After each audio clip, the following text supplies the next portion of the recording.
Assalamualaikum warahmatullahi wabarakatuh. Saya Hilmi Dravata dengan NIM J04032411131 dari kelas TPLB 2. eh, ingin mengerjakan tugas mata kuliah berpikir komputasional, yaitu tugas algoritma. Algoritma Support Vector Machine atau SVM.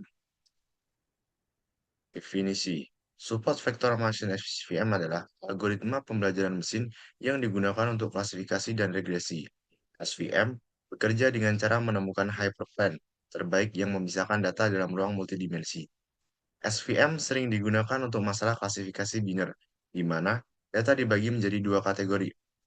Untuk prinsip kerja SVM yaitu hyperplan, garis atau bidang yang memisahkan dua kelas data.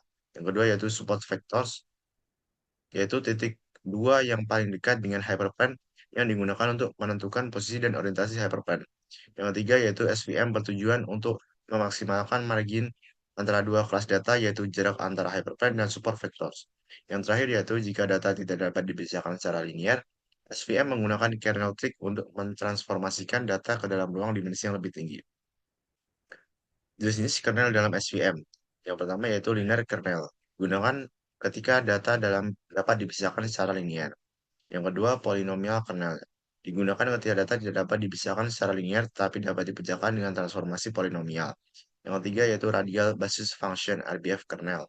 Kernel yang sering digunakan untuk dataset yang lebih kompleks dengan data yang tidak dapat dipisahkan secara linear.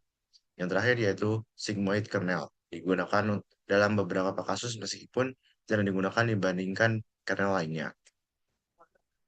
Kelebihan dan kekurangan SVM.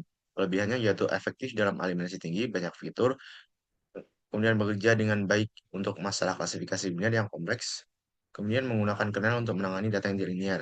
Untuk kekurangannya yaitu memerlukan banyak waktu dan daya komputasi untuk data besar, memiliki parameter dan kernel yang tepat bisa menjadi sulit, dan yang terakhir tidak terlalu baik untuk masalah klasifikasi dengan banyak data yang tumpang tindih. Penerapan SVM dalam berbagai bidang. Yang pertama yaitu ada deteksi wajah. SVM digunakan dalam pengenalan wajah untuk klasifikasi wajah manusia dalam gambar atau video. Yang kedua, pengenalan teks dan spam email. SVM digunakan untuk mengklasifikasi email apakah itu spam atau bukan. Yang ketiga, deteksi penyakit.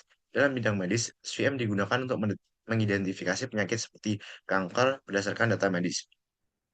Kemudian yang terakhir, pengenalan suara SV. SVM digunakan untuk mengklasifikasikan suara dalam pengenalan ucapan atau identifikasi bicara. Kesimpulan yang dapat diambil yaitu support vector machine atau SVM ada algoritma yang sangat powerful untuk masalah klasifikasi dan regresi. Kemudian SVM memanfaatkan konsep hyperplan untuk membagi data ke dalam dua kelas dan dapat menangani data dengan dimensi tinggi. Kemudian SVM memiliki banyak aplikasi di berbagai bidang seperti deteksi wajah, spam email, dan diagnosa medis. Dan yang terakhir, meskipun sangat efektif, SVM membutuhkan pemilihan kernel yang tepat dan bisa memerlukan daya komputasi yang tinggi untuk dataset besar. Sekian tugas algoritma dari saya, kurang lebihnya mohon maaf. Wassalamualaikum warahmatullahi wabarakatuh.